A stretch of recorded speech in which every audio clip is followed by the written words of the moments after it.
नमस्कार विद्यार्थी मित्र, मी डॉक्टर खरातडियान शरदचंद्र पवार महाविद्यालय लोणंद. आज आपण BA भाग 3 पेपर क्रमांक 9 सेमिस्टर 5 लोकसंख्या भूगोल या पेपरमधील लोकसंख्या भूगोलाची व्याप्ती या घटकाविषयी थोडक्यात माहिती पाहणार आहोत. भूगोल विषयाच्या मुख्य 2 शाखा आहेत. एक म्हणजे प्राकृतिक भूगोल आणि दुसरी म्हणजे मानवी भूगोल. खऱ्या अर्थानं प्राकृतिक भूगोल ही भूगोलाशी अतिशय जुनी आणि प्रगत अशी शाखा आहे. या शाखेमध्ये पृथ्वीच्या पृष्ठभागावरील प्राकृतिक किंवा नैसर्गिक घटकांची माहिती अभ्यासली जाते किंवा या घटकाचा अभ्यास. तर मानवी भूगोलामध्ये मानवनिर्मित घटकांचा किंवा सांस्कृतिक घटकांचा अभ्यास केला जातो. मानवी भूगोल ही प्राकृतिक भूगोलाच्या पायावर उभी असलेली परंतु अलीकडच्या काळात विकसित झालेली भूगोलाची महत्त्वाची शाखा आहे. अशा पद्धतीनं भूगोल विषयाचा जसजसा विकास होत गेला, भूगोल विषयाच्या बाबतीत नवनवीन गोष्टीचा अभ्यास होत गेला, तसतसा खऱ्या अर्थानं या 2 शाखांच्या अनेक उपशाखा निर्माण झालेल्या आहेत. सुरुवातीला प्राकृतिक भूगोलाच्या उपशाखेमध्ये आपणाला भूरूपशास्त्र, हवामानशास्त्र, सागरशास्त्र, मृदाशास्त्र, खगोलशास्त्र या उपशाखांचा उल्लेख करता येईल.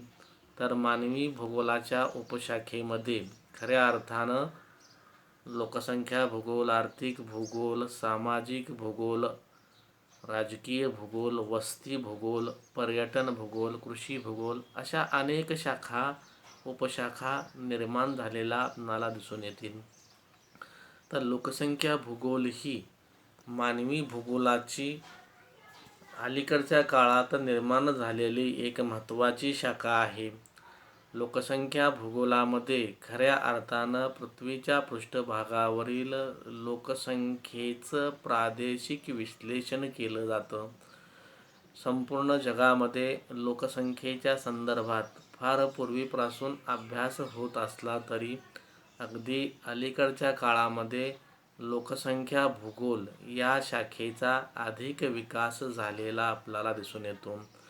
लोकसंख्या भूगोलामध्ये खऱ्या अर्थानं पृथ्वीच्या पृष्ठभागावरील एकूण लोकसंख्या, त्या लोकसंख्येचं असणारं वितरण, लोकसंख्येची घनता, लोकसंख्येमध्ये होणारे बदल, जन्मदर, मृत्यूदर, स्थलांतर यासारख्या गोष्टींचा अभ्यास लोकसंख्या भूगोलामध्ये केला जातो. एकंदरीत लोकसंख्या भूगोलाच्या संदर्भात सांगायचं झालं तर एखाद्या राजकीय अथवा भौगोलिक प्रदेशातील विशिष्ट काळातील एकूण लोक म्हणजे लोकसंख्या भूगोल होय. अशी थोडक्यात व्याख्या आपण लोकसंख्या भूगोलाच्या संदर्भात सांगू शकतो.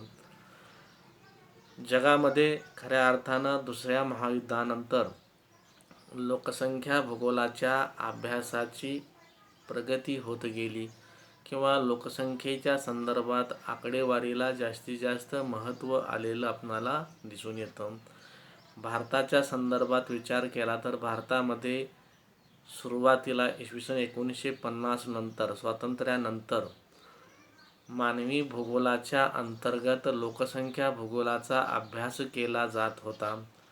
परंतु अलीकडच्या काळामध्ये लोकसंख्या भूगोल ही स्वतंत्र अशी विकसित शाखा निर्माण झालेली आहे. लोकसंख्या भूगोलामध्ये मानव हा केंद्रबिंदू मानून अभ्यास केला जातो किंवा लोकसंख्या भूगोलाच्या अभ्यासाचा केंद्रबिंदू हा मानव आहे. त्यामुळं लोकसंख्या भूगोलामध्ये मानवाशी संबंधित किंवा सांस्कृतिक घटकांचा अभ्यास केला जातो. लोकसंख्या भूगोल हा गतिमान किंवा परिवर्तनशील असा अभ्यास विषय आहे. यामध्ये मानव या घटकाचा अभ्यास केला जातो. मानव हा गतिमान किंवा परिवर्तनशील घटक आहे. त्यामुळं लोकसंख्या भूगोलाच्या अभ्यासाचं स्वरूपसुद्धा परिवर्तनशील आहे, गतिमान आहे. आपण आज या ठिकाणी लोकसंख्या भूगोलाच्या व्याप्तीच्या संदर्भात माहिती पाहणार आहोत. तर लोकसंख्या भूगोलाच्या व्याप्तीमध्ये खऱ्या अर्थानं जर आपण बघितलं तर लोकसंख्येशी संबंधित अनेक गोष्टींचा अभ्यास होत असल्यामुळं लोकसंख्या भूगोलाची व्याप्ती खूप व्यापक आहे किंवा खूप विस्तृत आहे. खऱ्या अर्थानं लोकसंख्या भूगोलाच्या व्याख्यावरून लोकसंख्येच्या व्याप्तीविषयी अभ्यासकामध्ये मतभिन्नता असलेली दिसून येते. काही अभ्यासकांच्या मते लोकसंख्या भूगोलाची व्याप्ती ही खूप विस्तृत आहे, व्यापक आहे. तर काही अभ्यासकांच्या मते लोकसंख्या भूगोलाची व्याप्ती ही मर्यादित आहे. आता ज्या तज्ज्ञांना लोकसंख्या भूगोलाची व्याप्ती खूप विस्तृत आहे किंवा व्यापक आहे असे वाटते, त्यांच्या मते खऱ्या अर्थानं जन्मदर आणि मृत्यूदरात होणारी वाढ किंवा घट, मृत्यूदरामध्ये होणारे बदल, लोकसंख्येमध्ये होणारी एकंदरीत वाढ, लिंग गुणोत्तर, आरोग्याची स्थिती यासारख्या विषयाचा अभ्यास लोकसंख्या भूगोलामध्ये होतो. आता लोकसंख्या भूगोलामध्ये मानवाशी संबंधित अनेक आर्थिक आणि सामाजिक समस्यांचा अभ्यास होतो. त्यामुळं लोकसंख्या भूगोलाची व्याप्ती खूप विस्तृत आहे. आता आर्थिक समस्यांचा विचार करत असताना खऱ्या अर्थानं रोजगार असेल, लोकांचे जीवनमान किंवा राहणीमान असेल, मजूर किंवा मजुरांची स्थिती, मजुरांची कार्यक्षमता, वाढती लोकसंख्या आणि आर्थिक विकास किंवा वाढत्या लोकसंख्येबरोबर त्या ठिकाणचं अन्नधान्याचं उत्पादन यांच्यामध्ये असणारा संबंध, या सर्व गोष्टींचा अभ्यास लोकसंख्या भूगोलामध्ये केला जातो. त्यानंतर सामाजिक समस्यांचा विचार करता खऱ्या अर्थानं वैवाहिक स्थिती, स्थलांतर, स्थलांतराचे प्रमाण, स्थलांतराच्या समस्या, लोकसंख्येची संरचना, धर्म, साक्षरता, नागरीकरण किंवा नागरीकरणाचा एकंदरीत कल, नागरीकरणाच्या समस्या या सामाजिक समस्यांचा अभ्यास लोकसंख्या भूगोलामध्ये केला जातो. त्यामुळं लोकसंख्या भूगोलाची व्याप्ती खूप व्यापक आहे, विस्तृत आहे असं काही अभ्यासकांचं मत आहे. खऱ्या अर्थानं लोकसंख्या भूगोलामध्ये विविध विषयांचे अध्ययन होत असल्याने त्याची व्याप्ती मोठी आहे असे अभ्यासकांना वाटते, परंतु काही अभ्यासक या मताशी सहमत नाहीत. त्यांच्या मते लोकसंख्या भूगोलाची व्याप्ती ही मर्यादित आहे, लहान आहे. विशेषतः हौसर व डंकन या तज्ज्ञांच्या मते लोकसंख्या भूगोलाची व्याप्ती ही लहान आहे किंवा मर्यादित आहे. त्यांच्या मते लोकसंख्या भूगोलामध्ये निरनिराळ्या विषयांचं अध्ययन होत असलं तरी याचा अर्थ सर्वच विषयांचा अभ्यास लोकसंख्या भूगोलामध्ये केला पाहिजे असं नाही. उदाहरणार्थ नागरीकरण ही जी काही संकल्पना आहे, वाहतूक व दळणवळण, त्यानंतर कारखाने असतील, बँक व्यवसाय असेल, प्रशासन असेल, विद्युतीकरण असेल, करमणुकी असेल, या संदर्भातील जे काही विषय आहेत किंवा या संदर्भातील जे काही घटक आहेत ते नागरीकरणाशी संबंधित आहेत. त्यामुळं या विषयाचा अभ्यास लोकसंख्या भूगोलामध्ये करता येणार नसल्याने लोकसंख्या भूगोलाची व्याप्ती मर्यादित आहे असं यांचं मत आहे. आता प्रत्येक विषयाचं एक क्षेत्र असतं, ठराविक विषय सामग्री असते, त्या क्षेत्रात त्या विषयाला ठेवून त्या विषय सामग्रीनुसार त्याचं अध्ययन किंवा त्याचा अभ्यास केला जातो. आणि यावरतीच खऱ्या अर्थानं त्या विषयाची व्याप्ती किंवा त्या विषयाचं क्षेत्र अवलंबून असतं. लोकसंख्या भूगोल हा असा विषय आहे की त्याला स्वतःची विषय सामुग्री आहे. लोकसंख्या भूगोलामध्ये लोकसंख्येचा अभ्यास होत असला तरी त्यामध्ये लोकसंख्येच्या संदर्भातील किंवा लोकसंख्येशी संबंधित असणाऱ्या अनेक बाबींचा अभ्यास होतो. त्यामुळं लोकसंख्या भूगोलाची व्याप्ती खूप व्यापक आहे, खूप विस्तृत आहे, असं अनेक तज्ज्ञांचं मत आहे. आता लोकसंख्या भूगोलाची व्याप्ती किंवा लोकसंख्या भूगोलाच्या व्याप्तीमध्ये कोणकोणत्या मुद्द्यांचा समावेश करता येईल किंवा लोकसंख्ये भूगोलाची व्याप्ती सांगत असताना आपणाला पुढील मुद्द्यांचा आधार घेऊन किंवा पुढील मुद्द्यांचा विचार घेऊन लोकसंख्या भूगोलाची व्याप्ती थोडक्यात स्पष्ट करता येईल. सुरुवातीला जर आपण बघितलं लोकसंख्या भूगोलाच्या व्याप्तीमध्ये लोकसंख्येच्या वितरणाचा अभ्यास, दुसरा मुद्दा आहे लोकसंख्येच्या घनतेचा अभ्यास, तिसरा मुद्दा आहे लोकसंख्या वाढीचा अभ्यास, चौथा मुद्दा आहे लोकसंख्या स्थलांतराचा अभ्यास, पाचवा घटक आहे लोकसंख्येची संरचना, पुढचा घटक आहे ग्रामीण नागरी लोकसंख्येचा अभ्यास, पुढचा घटक आहे लोकसंख्या व साधनसंपत्तीचा अभ्यास आणि शेवटचा घटक आहे लोकसंख्या धोरणांचा अभ्यास. म्हणजे या सर्व घटकांचा अभ्यास लोकसंख्या भूगोलामध्ये केला जातो. त्यामुळं लोकसंख्या भूगोलाची व्याप्ती ही व्यापक आहे, विस्तृत आहे. आता ही व्याप्ती सांगत असताना प्रत्येक घटकाची आपण थोडक्यात माहिती पाहूया. सुरुवातीला लोकसंख्या भूगोलामध्ये लोकसंख्येच्या वितरणाचा अभ्यास केला जातो. आता लोकसंख्या भूगोलामध्ये लोकसंख्येचे वितरण हा अतिशय महत्त्वाचा घटक आहे, महत्त्वाचा विषय आहे.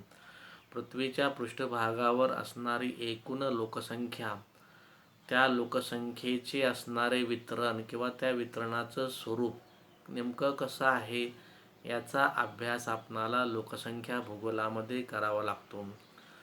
पृथ्वीच्या पृष्ठभागावरती सर्वत्र सारख्या प्रमाणात लोकसंख्येचं वितरण आढळत नाही. तर त्या वितरणावर परिणाम करणारे नेमके घटक कोणकोणते आहेत याचा अभ्यास आपणाला लोकसंख्या भूगोलामध्ये करावा लागतो. म्हणजे ज्या भागामध्ये लोकसंख्या जास्त आहे अशा ठिकाणी लोकसंख्येसाठी किंवा मानवी जीवनासाठी असणारी परिस्थिती अनुकूल असते. त्या भागामध्ये लोकसंख्येचे वितरण जास्त असतं किंवा लोकसंख्या जास्त आढळते. या उलट जेथे मानवी जीवनासाठी तिथली जी काही परिस्थिती आहे, भौगोलिक असेल, आर्थिक असेल, सामाजिक असेल, ही जी काही परिस्थिती आहे त्या परिस्थितीचा जर आपण विचार केला, प्रतिकूल परिस्थितीमुळं त्या ठिकाणी लोकसंख्या कमी आढळते. तर लोकसंख्या भूगोलामध्ये लोकसंख्येचं वितरण सांगत असताना जागतिक लोकसंख्येचं वितरण सांगितलं जातं, त्याचा अभ्यास केला जातो. खंडानुसार लोकसंख्येचं वितरण कसं आहे त्याचा अभ्यास केला जातो. देशानुसार लोकसंख्येचं वितरण कसं आहे, राज्यानुसार कसं आहे किंवा एखाद्या विशिष्ट प्रदेशानुसार लोकसंख्येचं वितरण सांगितलं जातं आणि त्याचा अभ्यास लोकसंख्या भूगोलामध्ये केला जातो. यानंतर दुसरा जो घटक आहे लोकसंख्येच्या घनतेचा अभ्यास. आता लोकसंख्येची घनता खऱ्या अर्थानं लोकसंख्या भूगोलातील एक महत्त्वाचा घटक आहे, महत्त्वाचा अभ्यास विषय आहे. लोकसंख्येच्या अभ्यासात लोकसंख्येची घनता महत्त्वाची असते.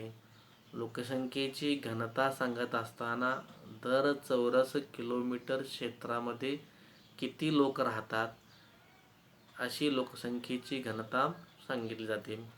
लोकसंख्येच्या घनतेच्या आधारावरच प्रदेशाची किंवा जगाची किंवा एखाद्या देशाची विभागणी केली जाते. म्हणजे जास्त घनतेचा विभाग, मध्यम घनतेचा विभाग आणि कमी किंवा विरळ लोकसंख्या घनता असणारा विभाग.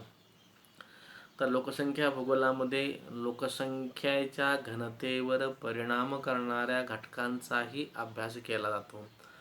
एकंदरीत जर बघितलं तर लोकसंख्या भूगोलामध्ये लोकसंख्या हा अतिशय महत्त्वाचा घटक आहे. तर त्याचा अभ्यास लोकसंख्या भूगोलामध्ये केला जातो.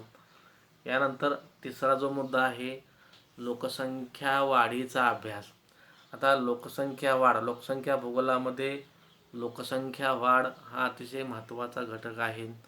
लोकसंख्या हा गतिमान किंवा अस्थिर असणारा किंवा परिवर्तनशील घटक आहे.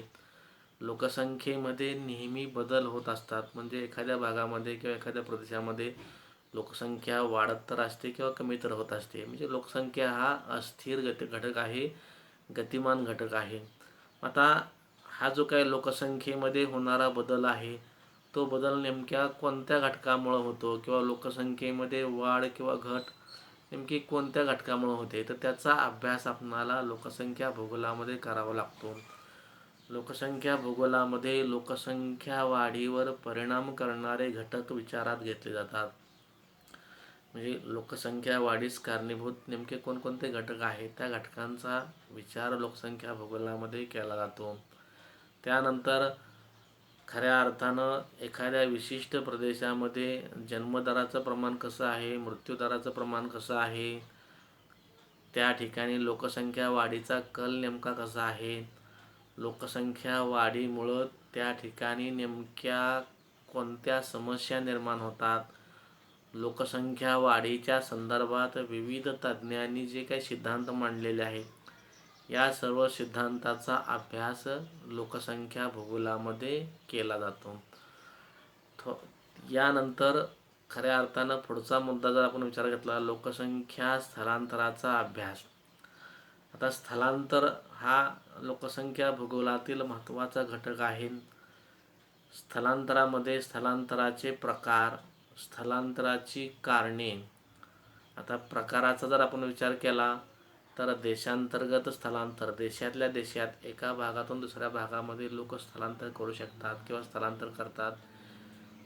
आंतरराष्ट्रीय स्थलांतर म्हणजे एका देशातून दुसऱ्या देशामध्ये, एका खंडातून दुसऱ्या खंडामध्ये आंतरखंडीय स्थलांतर त्याला म्हणायचं. म्हणजे अशा पद्धतीने स्थलांतराचे प्रकार आहेत. तर त्या प्रकारांची माहिती लोकसंख्या भूगोलामध्ये घेतली जाते. स्थलांतराची नेमकी कारणं कोणती आहेत, लोक एका देशातून दुसऱ्या देशामध्ये किंवा एका भागातून दुसऱ्या भागामध्ये स्थलांतर करतात यासाठी नेमकी कोणकोणती कारणं आहेत आणि त्या स्थलांतरामुळे निर्माण होणारे परिणाम. आता स्थलांतराचे परिणाम ज्या भागातून स्थलांतर होते तिथं पण परिणाम होतात आणि जेथे स्थलांतर होते त्या ठिकाणच्या लोकजीवनावरती किंवा तेथील लोकसंख्येवरती स्थलांतराचा परिणाम होत असतो. याचा अभ्यास लोकसंख्या भूगोलामध्ये करावा लागतो. त्यानंतर स्थलांतराचे जे काही नियम आहेत त्या नियमांचा अभ्यास लोकसंख्या भूगोलामध्ये केला जातो. स्थलांतरावर परिणाम करणारे घटक, त्यानंतर प्रत्येक देशांचं स्थलांतराविषयी असणारं धोरण. आता प्रत्येक देश लोकसंख्येच्या स्थलांतराच्या संदर्भात आपलं निश्चित असं धोरण ठरवतो किंवा प्रत्येक देशाचं असं निश्चित असं धोरण असतं. त्या धोरणांचा अभ्यास आपणास लोकसंख्या भूगोलामध्ये करावा लागतो. यानंतर पुढचा जो घटक आहे लोकसंख्येची संरचना. तर लोकसंख्या संरचना हा घटक विचारात घेत असताना त्यामध्ये वय संरचना, लिंग रचना, धार्मिक रचना, भाषिक वांशिक रचना, आर्थिक स्थिती, वैवाहिक स्थिती, व्यावसायिक संरचना म्हणजे वेगवेगळ्या व्यवसायामध्ये किती स्त्रिया गुंतलेल्या आहेत किंवा किती पुरुष गुंतलेले आहेत, साक्षरता इत्यादी गोष्टींचा अभ्यास लोकसंख्या भूगोलामध्ये केला जातो. आता वय संरचना सांगत असताना विविध वयोगटामध्ये किती लोकसंख्या आहे, त्यामध्ये विविध वयोगटात किती स्त्रिया आहेत आणि विविध वयोगटात किती पुरुष आहेत, लिंग गुणोत्तर म्हणजे स्त्री पुरुष प्रमाण कसं आहे त्या विशिष्ट भागातील, वेगवेगळ्या धर्मानुसार लोकसंख्या किती आहे, म्हणजे भाषिक वांशिक रचना या सर्व गोष्टींचा अभ्यास आपणाला लोकसंख्या भूगोलामध्ये करावा लागतो. यानंतर पुढचा घटक आहे ग्रामीण नागरी लोकसंख्येचा अभ्यास. आता लोकसंख्या भूगोलामध्ये आपणास ग्रामीण लोकसंख्या आणि त्या ग्रामीण लोकसंख्येचं असणारं स्वरूप याचा अभ्यास करावा लागतो. नागरी लोकसंख्या आणि नागरी लोकसंख्येचं स्वरूप कसं आहे याचा अभ्यास करावा लागतो. त्या भागामध्ये विशेषतः ग्रामीण भागामध्ये किंवा नागरी भागामध्ये लोकसंख्या वाढीचं स्वरूप कसं आहे, जन्मदर मृत्यूदराचं प्रमाण कसं आहे, वय संरचना कशी आहे, खऱ्या अर्थानं त्या विशिष्ट भागामध्ये स्थलांतराचं स्वरूप कसं आहे, या सगळ्या गोष्टींचा अभ्यास किंवा या सर्व गोष्टींचा अभ्यास आपणाला लोकसंख्या भूगोलामध्ये करावा लागतो. त्यानंतर ग्रामीण नागरी लोकसंख्येचा कल नेमका कसा आहे किंवा नागरीकरणाची प्रक्रिया म्हणजे नागरीकरण नेमकं कोणकोणत्या गोष्टीमुळं घडून येतं, कसं घडून येतं आणि नागरीकरणामुळं नेमक्या कोणकोणत्या समस्या निर्माण होतात आणि त्या समस्या सोडवण्याचे उपाय, या सर्व गोष्टींचा सखोल अभ्यास आपणास लोकसंख्या भूगोलामध्ये करावा लागतो. यानंतर पुढचा जो मुद्दा आहे लोकसंख्या भूगोलाच्या व्याप्तीमध्ये खऱ्या अर्थानं लोकसंख्या व साधनसंपत्तीचा अभ्यास. आता लोकसंख्या व साधनसंपत्ती यांचा अभ्यास लोकसंख्या भूगोलामध्ये करावा लागतो. एकूण लोकसंख्या, त्या भागामध्ये एकूण लोकसंख्या किती आहे आणि उपलब्ध असणारी साधनसंपत्ती किती आहे याचा संबंध विचारात घेतला जातो. म्हणजे एखाद्या भागामध्ये खऱ्या अर्थानं उपलब्ध असणारी साधनसंपत्ती, त्या साधनसंपत्तीचे एकूण साठा किंवा वितरण कसं आहे किंवा त्या देशाची एकूण किंवा त्या प्रदेशाची एकूण लोकसंख्या कशी आहे, त्या लोकसंख्येचे वितरण कसं आहे, या सर्व गोष्टींचा विचार करून त्या ठिकाणची लोकसंख्या कशी आहे, म्हणजे न्यूनतम लोकसंख्या आहे का अतिरिक्त लोकसंख्या आहे का पर्याप्त लोकसंख्या आहे. आता कमी लोकसंख्या किंवा न्यूनतम लोकसंख्या त्याला अंडर पॉप्युलेशन असं म्हणतो आपण. म्हणजे साधनसंपत्तीच्या मानानं लोकसंख्या कमी असते, त्याला आपण कमी लोकसंख्या किंवा न्यूनतम लोकसंख्या असं म्हणतो. अतिरिक्त लोकसंख्या म्हणजे काय, ओव्हर पॉप्युलेशन, म्हणजे त्या विशिष्ट भागामध्ये असणारी जी काय एकूण लोकसंख्या आहे, साधनसंपत्तीपेक्षा लोकसंख्या जास्त असते, साधनसंपत्तीचं प्रमाण कमी असताना लोकसंख्या जास्त असते, तिथं अतिरिक्त लोकसंख्या म्हणायची त्याला. आणि पर्याप्त लोकसंख्या म्हणजे त्या भागामध्ये असणारी जी काही लोकसंख्या आहे आणि साधनसंपत्ती म्हणजे पर्याप्त आहे, म्हणजेच खऱ्या अर्थानं त्या भागातील लोकसंख्येला पुरेल इतकी साधनसंपत्ती त्या भागात आहे, याला आपण पर्याप्त लोकसंख्या असं म्हणूया. म्हणजे या सर्व गोष्टींचा अभ्यास आपणास लोकसंख्या भूगोलामध्ये करावा लागतो. त्या ठिकाणी खऱ्या अर्थानं उपलब्ध असणारी साधनसंपत्ती, तिचं प्रमाण आणि लोकसंख्येचा त्या साधनसंपत्तीवर पडणारा ताण किंवा भार, या सर्व गोष्टींचा अभ्यास लोकसंख्या भूगोलामध्ये केला जातो. यानंतर शेवटचा घटक आहे लोकसंख्या धोरणांचा अभ्यास. आता प्रत्येक देशांचे लोकसंख्या विषयक निश्चित असं धोरण ठरलेलं असतं. लोकसंख्या एखाद्या देशामध्ये लोकसंख्या वाढ होत असेल तर ती लोकसंख्या नियंत्रणात आणण्याच्या संदर्भात जे काही उपाय केले जातात, उदाहरणार्थ कुटुंब नियोजन, यासारख्या उपायांचा किंवा यासारख्या गोष्टींचा अभ्यास आपल्याला लोकसंख्या भूगोलामध्ये करावा लागतो. जगाचा विचार केला तर जगामध्ये चीन या देशाची लोकसंख्या जास्त आहे, त्यानंतर भारताची लोकसंख्या आहे. तर लोकसंख्या भूगोलामध्ये चीनचं लोकसंख्याविषयक असणारं धोरण नेमकं काय आहे, त्यानंतर भारताचं लोकसंख्याविषयक असणारं धोरण काय आहे, तर या धोरणाचा सखोल अभ्यास आपणाला लोकसंख्या भूगोलामध्ये करावा लागतो. त्यानंतर प्रत्येक देशांचं स्थलांतराविषयी निश्चित असं धोरण ठरलेलं असतं, तर त्या धोरणाचा अभ्यासही खऱ्या अर्थानं लोकसंख्या भूगोलामध्ये केला जातो. अशा पद्धतीनं लोकसंख्या भूगोलाची व्याप्ती सांगत असताना लोकसंख्या भूगोलामध्ये लोकसंख्येशी संबंधित इतर अनेक गोष्टींचा अभ्यास केला जातो. आता सांगितल्याप्रमाणे खऱ्या अर्थानं लोकसंख्येची वाढ, लोकसंख्येचे वितरण, लोकसंख्येची घनता, त्या भागातील साधनसंपत्ती, लोकसंख्याविषयक धोरण, लोकसंख्येचे स्थलांतर या सर्व गोष्टींचा अभ्यास लोकसंख्या भूगोलामध्ये केला जातो. त्यामुळं लोकसंख्या भूगोलाची व्याप्ती ही व्यापक आहे, विस्तृत आहे असं आपणास म्हणता येईल.